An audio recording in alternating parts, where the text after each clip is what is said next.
ये जो चिदम्बरम जी ने कहा उससे मैं सहमत हूं, मगर ये जो चुनाव है ये लोकतंत्र को और संविधान को बचाने का चुनाव है। एक तरफ एनडीए नरेंद्र मोदी जी जो कॉन्स्टिट्यूशन पर आक्रमण कर रहे हैं, लोकतंत्र पर आक्रमण कर रहे हैं, इंस्टीट्यूशंस को कैप्चर कर रहे हैं, और दूसरी तरफ इंडिया अलायंस जो कॉन्स्टिट्यूशन की रक्षा करता है, लोकतंत्र की रक्षा करता है। तो ये चुनाव इन दोनों फोर्सेस के बीच में है। धन्यवाद। मौसमी सिंह, आज तक।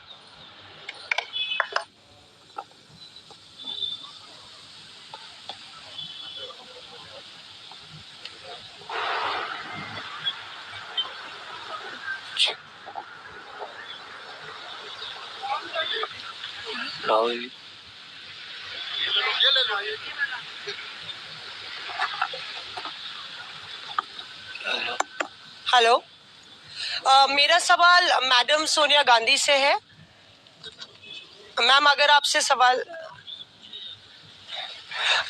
राहुल जी, आपने ओपीएस को लेके लगातार जो है झंडा बुलंद किया है। तमाम सरकारें आपकी, उन्होंने ओपीएस का वादा किया था। चिदम्बरम साहब, you had promised OPS, and in Himachal and Rajasthan you implemented OPS, but in the manifesto the OPS scheme is missing. So is there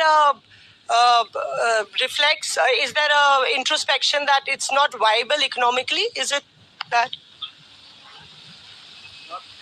It's not missing as such. It's very much on our minds. But please remember the developments that have taken place in the last 4 months.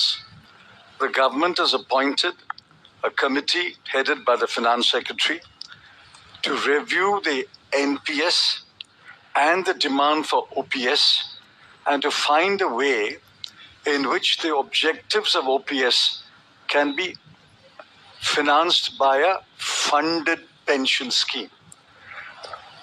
Which means the government has come around to the point of view that while the OPS delivered benefits to the pensioners, the NPS made it sustainable.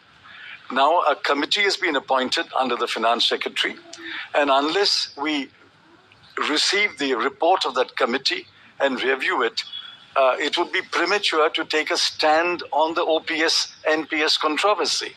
It's very much on our minds, and we will come out with our position once the committee's report is received. Arun Kumar Singh. मेरा सवाल राहुल जी आपसे है। Rahul ji, hello.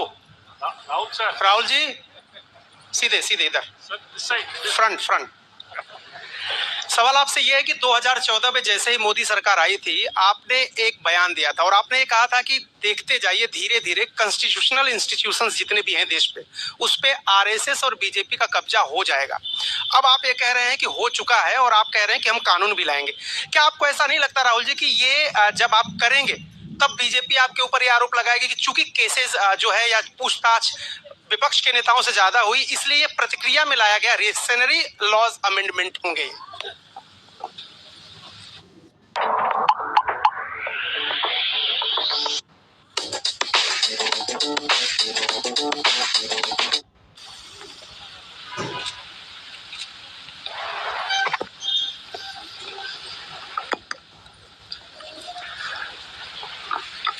सबसे पहले ये समझना होगा कि हिंदुस्तान के राजनीतिक स्ट्रक्चर में हो क्या रहा है। आरएसएस ने और बीजेपी ने और खासतौर से नरेंद्र मोदी जी ने जो स्ट्रेटेजी बनाई है, उसका फाउंडेशन क्या है, उसकी नींव क्या है, सबसे पहले यह समझना है। नरेंद्र मोदी जी ने जैसे अदानी जी की मोनोपोली है पोर्ट्स पर, इंफ्रास्ट्रक्चर पर, डिफेंस में, वैसे नरेंद्र मोदी जी ने पॉलिटिकल फाइनेंस की मोनोपोली बनाई है। कैसे बनाई है? ED, CBI, income tax department का प्रयोग करके। अगर आप बॉन्ड स्कीम्स को देखें तो उसमें साफ दिख जाता है कि नरेंद्र मोदी जी ने, बीजेपी ने एक प्रकार से पॉलिटिकल फंडिंग एक्सटॉर्शन से, धमकी से, प्रेशर से बनाई है। खड़गे जी ने कहा जो भी भ्रष्ट हैं वो सब बीजेपी में जा रहे हैं।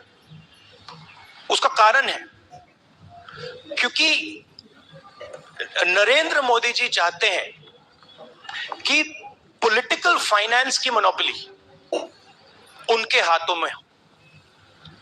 अब हमारे बैंक अकाउंट बंद कर दिए, हमारे पास ओरिजिनल रास्ता जो था वही हमारा रास्ता है। हम जनता के साथ जाकर मिलकर उनके लिए लड़ते हैं। ये जो मैनिफेस्टो बना है, ये मैनिफेस्टो कांग्रेस पार्टी ने नहीं बनाया है। ये मैनिफेस्टो हिंदुस्तान की जनता ने बनाया है। हमने सिर्फ इसको लिखा है, ठीक है, और हमने सिर्फ इसको लिखा है। जो किसानों ने हमें बताया, खड़गे जी को बताया, मुझे बताया, बाकी नेताओं को बताया, वो हमने लिखा है। चाहे वो रोजगार की बात हो, चाहे वो कॉन्ट्रैक्ट लेबर की बात हो, हजारों लोगों से बात करके हमने ये हिंदुस्तान की आवाज है, ये लिखी है। मगर जो राजनीति में आज हो रहा है वो क्लियर है कि सब पार्टीज को नरेंद्र मोदी, ईडी, सीबीआई, इन इंस्टीट्यूशंस को कैप्चर करके फाइनेंशियली मोनोपोली बना रहे हैं अपनी।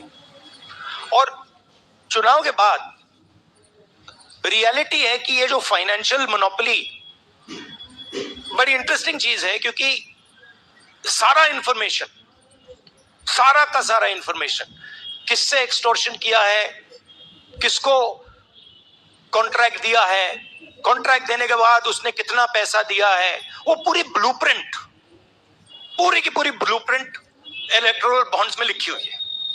तो नरेंद्र मोदी जी ने आज नहीं तो कल ऑपोजिशन को पूरी chargesheet, proof sheet electoral bonds के थ्रू पकड़ा दी है।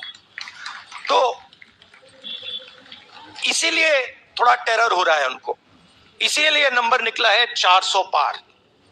इसलिए ये महाराष्ट्र में हमारे नेता ले जा रहे हैं, हरियाणा में सब जगह हमारे नेता ले जा रहे हैं, क्योंकि उनको लग रहा है कि भैया अगर 400 पार नहीं 180 हो गई, 160 हो गई, 140 हो गई तो नैया पार हो जाएगी। Thank you. आशीष सिंह।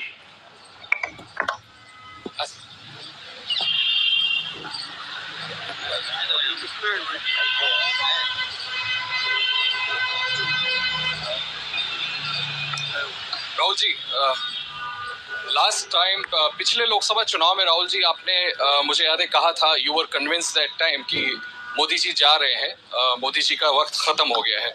ऐसा हुआ नहीं, होता है राजनीति में।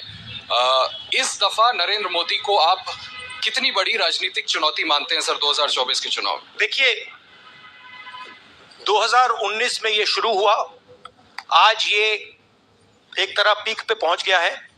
हिंदुस्तान के सारे इंस्टीट्यूशंस उनके हाथ में हैं, पॉलिटिकल फाइनेंस की मोनोपोली उनके हाथ में है। CBI, ED, income tax, EC, ये सारे के सारे बीजेपी के हाथ में है, बीजेपी के कंट्रोल में है। तो जैसे मैंने अपने भाषण में कहा, cricket match is a rigged match. Cricket match is not a fair match. उसमें चाहे सोशल मीडिया की बात करें, आप हमारे नेताओं के, ऑपोजिशन नेताओं के सोशल मीडिया देख लीजिए, मेरा यूट्यूब देख लीजिए, मेरा फेस टाइम देख लीजिए, फेसबुक देख लीजिए, इंस्टाग्राम देख लीजिए, तो ये सारा का सारा स्ट्रक्चर कंट्रोल्ड है, रिग्ड है। इसलिए बहुत जरूरी है कि जनता इस बात को समझे कि ये नॉर्मल चुनाव नहीं है, ये लोकतंत्र को बचाने का, संविधान को बचाने का चुनाव है, और इसको लड़ना और जीतना बहुत जरूरी है। ये चुनाव 2-3%, 5% और बाकी हिंदुस्तान के बीच में चुनाव है, और जो बाकी हिंदुस्तान चाहता है वो इस मैनिफेस्टो में है, और जो 2% चाहता है, जो अदानी जी चाहते हैं, वो आप उनका मैनिफेस्टो देख लीजिए, आपको पता लग जाएगा, उसमें उनकी रिक्वेस्ट लिस्ट पूरी की पूरी आपको मिल जाएगी। Thank you. आखिरी सवाल कुमार विक्रांत सिंह।